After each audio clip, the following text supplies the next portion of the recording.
comes back. The chair now recognizes the gentleman from Massachusetts 4th District. 5 minutes for questions. Thank you, Chairman. Appreciate the witnesses being here today.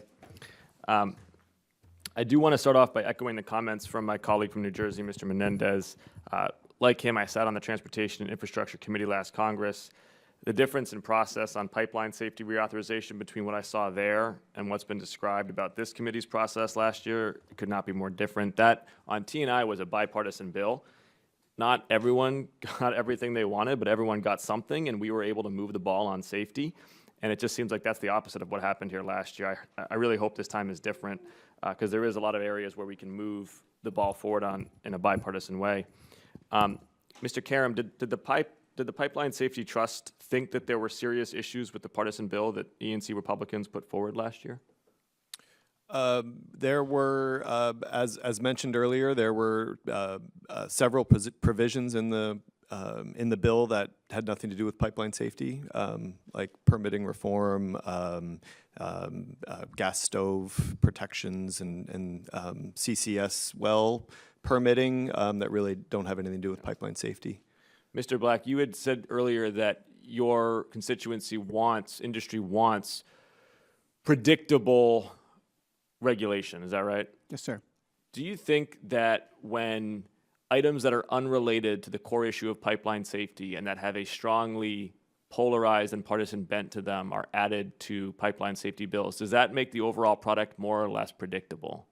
Well, we support Congress reauthorizing the pipeline safety laws. We supported the T&I bill and the Energy and Commerce bill. In the end, we want good policies enacted. Up to you all to how to do it.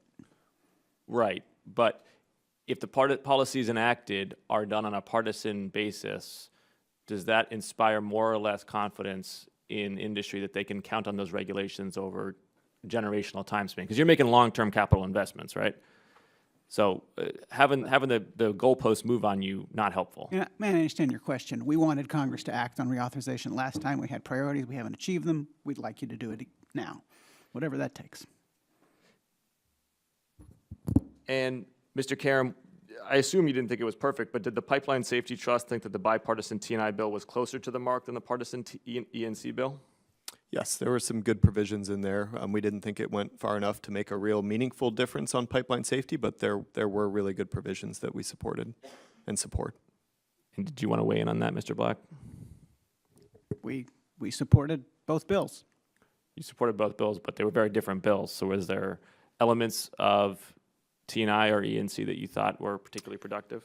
I'm trying to remember. There were things that were in Energy and Commerce that weren't in T&I, and we were hoping that that would get reconciled if there was one big bill going to the floor.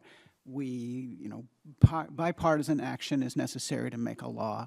How you start, again, is up to you all. Our goal is smart public policies that are improving safety. Bipartisan action is necessary to make a law. Sure. Agreed. I want to be positive today, talk about some of the important things to include in a pipeline safety package rather than just the process that I didn't think was productive. One point that's come across in multiple testimonies is that some states could stand to improve their programs to prevent third-party excavation damages. Mr. Karam, could you talk a little bit about what changes states can make to those programs and how PIMSA and Congress could play a role? Sure. I think that's an area where all four witnesses agree on the improvements to be made. The Common Ground Alliance has a set of best practices for state programs, and some states implement all of those best practices and others don't. And having those as the baseline for all states, I think, would make a big improvement on damage prevention. Things like exemptions to 811. Certain states allow certain municipalities not to have to call 811, for example, and not allowing that would be great. Does anybody want to weigh in on that? All these industries are going to support improved damage prevention. There are provisions, I believe, that were in the T&I bill last time, can't remember, about Energy and Commerce to move forward damage prevention, and we would support those. Yeah, the T&I bill had some good stuff in there. Yield back.